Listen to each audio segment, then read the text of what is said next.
এর জন্য আমি নিয়েছি এখানে 4টে পাউরুটি, মেয়োনিজ, চিজ, এখানে আছে লবণ, এখানে আছে চিলি ফ্লেক্স, এখানে আছে গোলমরিচ। এটা গোটা গোলমরিচ আমরা গুঁড়ো করে নিয়েছি, আপনারা চাইলে গুঁড়োটাও ব্যবহার করতে পারেন, গোলমরিচের গুঁড়োটা। আর এখানে আমচুর আর চাট মশলা আছে, এখানে 2টো ডিম আছে আর সাদা তেল। আর এখানে 4টে আলু আছে, শসা 2টো, পেঁয়াজ 2টো, টমেটো 2টো, আর এখানে ধনে পাতা আছে, কটা কাঁচা লঙ্কা আর আদা। আলুটা আমি সেদ্ধ করে নিয়েছি। তোর হাতে কাট মানা। এবার আলুর খোসাটা আমি ছাড়িয়ে এবার মেখে নেবো আলুটা। স্লাইস পাউরুটিগুলো প্রথমে একটু ভেজে নিচ্ছি হালকা করে, কেন কি একদম কাঁচা থাকবে তার জন্য। একবার যদি এই অনেকগুলো শক্ত যেগুলো ডিম আছে ওগুলো করে দিই, সুন্দর করে এরকম হালকা একটু এরকম আসবে জাস্ট। আদাটা আমি গ্রেট করে নিয়েছি, লঙ্কাটা কুচি করে নিয়েছি, টমেটোটা কুচিয়ে নিয়েছি। পাউরুটিটার পুরটা করার জন্য কড়াইতে সেদ্ধ করে নেওয়া যে আলুটার জন্য কড়াইতে অল্প একটু তেল দিলাম, এই 4 চামচ মতোই তেল দেবো। খুব অল্প তেলে করব, বাচ্চারা খাবে, যেই খাক না কেন, বড়রাও কোনো অসুবিধা নেই। অল্প তেলে একদম সুন্দর করে রান্নাটা করব। আর তেলটা আমার গরম হয়ে গেছে, খুব সুন্দর গরম হয়ে গেছে। তেলটার মধ্যে আমি অল্প একটু নুন দিয়ে নেব, যাতে তেল থেকে আমার চারিদিকে ছিটকে যাবে না।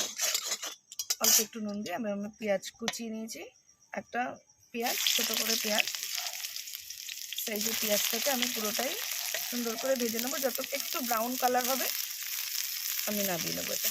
দেখুন এই যে আলুটা দেখেন আমি সুন্দর করে মেখে নিয়েছি। দেখুন আমি শসাগুলো এরকম গোল গোল করে কেটে নিয়েছি, টমেটোটা এরকম গোল করে কেটে নিয়েছি, পেঁয়াজটাও এরকম গোল করে কাটা আছে, আর ধনে পাতাটা কুচিয়ে নিয়েছি।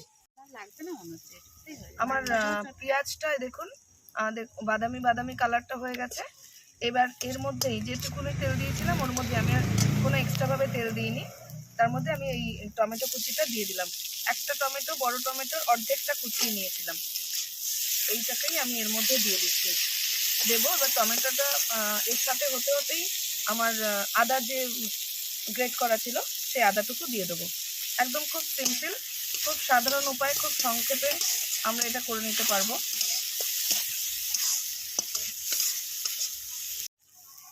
টমেটো আর আদাটা হয়ে গেছে অনেকটাই, এর ভাজা ভাজা, বেশ একটু ভাজা ভাজা এরকম হয়ে যাবে। তার মধ্যে আমি দিয়ে দেবো এই লঙ্কা কুচিটা, 4-5টা লঙ্কা আছে, আপনারা আপনাদের স্বাদ মতো লঙ্কাটা দিয়ে নেবেন। কেউ যদি কোনো বাচ্চা বা বয়স্ক যারা লঙ্কা না খেতে পারে, আর লঙ্কাটা স্কিপ করে যাবেন, কোনো অসুবিধা নেই। অল্প একটু গোলমরিচের গুঁড়ো দিয়ে কাজটা করে যাবেন। এর মধ্যে আমি খুব সামান্য একটু চিনি দিয়ে দিচ্ছি, একদম সামান্য 2-4 দানা, এই অর্ধেক চামচ মতো হয়ে যাবে। এটা দিয়ে আমি এর সাথে মিশিয়ে নেব। এবার আমার এটা বেশ ভাজাভাজি হয়ে গেছে, একদম কাঁচা গন্ধটা চলে যাবে। আপনারা ভাজলেই বেশ একটা সুন্দর স্মেল পাবেন। এটা বাড়িতে করলেই আপনারা ভালোভাবে বুঝতে পারবেন। আমি এইভাবে করে দেখাচ্ছি আপনাদের সুবিধার জন্য, এটা করবেন, দেখবেন। এবার এর মধ্যে আমি এই যে সেদ্ধ করা আলুটা, যেটা আমি একটু করে নিয়েছি, তো সেটা আমি কড়াইতে দিয়ে দেবো এর সাথে। দেখুন আলুটা খুব সুন্দর সেদ্ধ হয়ে গেছে, তো মেখে নিয়েছিলাম, তো মাখার পরে আমি এটা দিয়ে দিচ্ছি। আপনারা দেখুন এইভাবে একটু কড়াইতে সুন্দর করে ভেজে নিলেন, একটু মিশিয়ে দেবেন, এগুলো মিশিয়ে দিয়ে যাতে সবটা মিশে যায়। এবার এর মধ্যে অল্প একটু লবণ দেবো, সেই তেলের মধ্যে আমি অল্প একটু লবণ দিয়েছিলাম, এরপরে দেওয়া হয়নি, তো 1/2 চামচ মতো, দেখুন এরকম এতটা পরিমাণ, যেহেতু আমার 4টা আলু ছিল, 4টার মধ্যে 1/2 চামচ পরিমাণ আমি লবণ দিয়ে দিলাম। আর একটু স্বাদটা, গোলমরিচে তো স্বাদটা হয়, তো আমি তার মধ্যে একটু গোলমরিচের গুঁড়ো দিয়ে দেবো, টেস্টটা খুব সুন্দর হবে।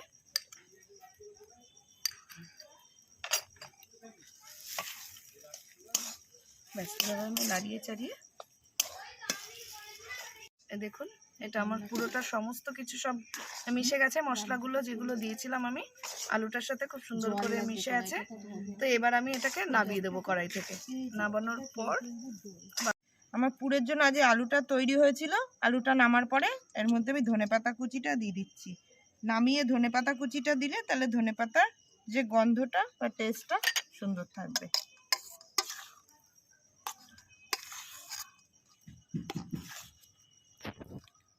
আমি এবার ডিম দুটো ভেঙে নেব।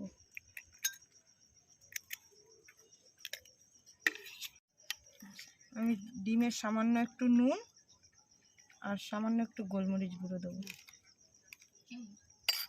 দিয়ে ফেটিয়ে নেব।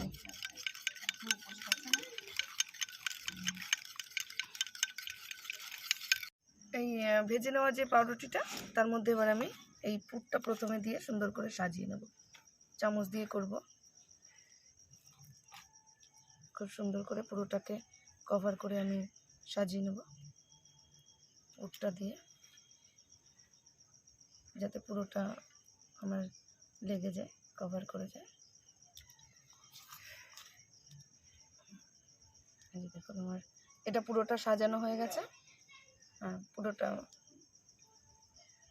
স্লাইস পাউরুটির পুরো যে চৌকোনা পুরো কোনায় করে আমি আরও সুন্দর করে ভরে নেব। এটা আরও সুন্দর হ্যাঁ, দেখতেও ভালো লাগবে এবং পুরো জায়গাটা যদি পুরটা থাকে খেতেও টেস্টটা ভালো লাগবে। এবার এর মধ্যে আমি একটু এই যে চিলি ফ্লেকটা করে রেখেছিলাম, তো অল্প একটু দেব। আপনারা যদি না খেতে চান তো এটা স্কিপ করে যাবেন, কোনো অসুবিধা নেই। অল্প একটু সাজিয়ে দেবো একটুর জন্য। আচ্ছা, এর মধ্যে একটুখানি গোলমরিচ গুঁড়ো চালিয়ে নেব, নিলাম। তারপর একটু আমচুর নিয়েছিলাম, সেটা দিয়ে দিলাম। আর অল্প একটু চাট মশলা জাস্ট একটু দিয়ে নিলাম, ছড়িয়ে নিলাম। তারপরে আমি এবার এর উপরে একটু চিজ দিয়ে দেবো। এবার বড় একটা টুকরো ছিল আমার কাছে, আমি তার থেকে এই টুকরো সরিয়ে রাখলাম। এবার এর মধ্যে আমার কেটে রাখা যে গোল শসাগুলো ছিল সেগুলো আমি একটু করে সাজিয়ে দিলাম।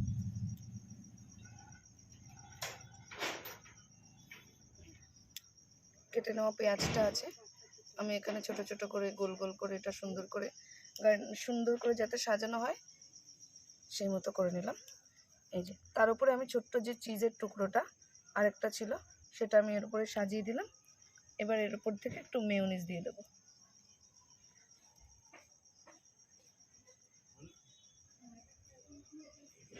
যে যেরকম টেস্ট খাবে, কেউ অনেকে মেয়োনিজ পছন্দ করে না, তারা দেবেন না, তবুও আপনাদের টেস্ট লাগবে, এটা করে খেয়ে দেখবেন।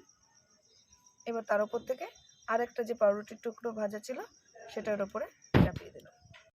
আচ্ছা, এই খাবারটা একদম শেষে আমি যেটা করব সেটা হলো কড়াইতে অল্প একটু তেল দিয়ে নিয়েছি। তেল দিয়ে যে দুটো ডিম ছিল তার মধ্যে আমি একটু এতটা মতো দিয়ে দিলাম, একটু এটা হবে।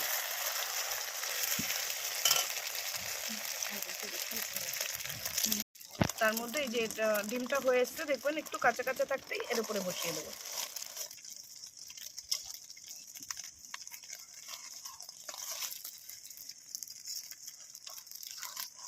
সাইড থেকে অল্প একটু তেল দিয়ে দিচ্ছি,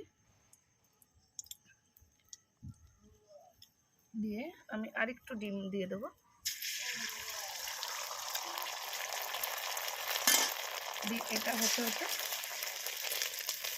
এর উপরে আমি এটা বসিয়ে দেবো।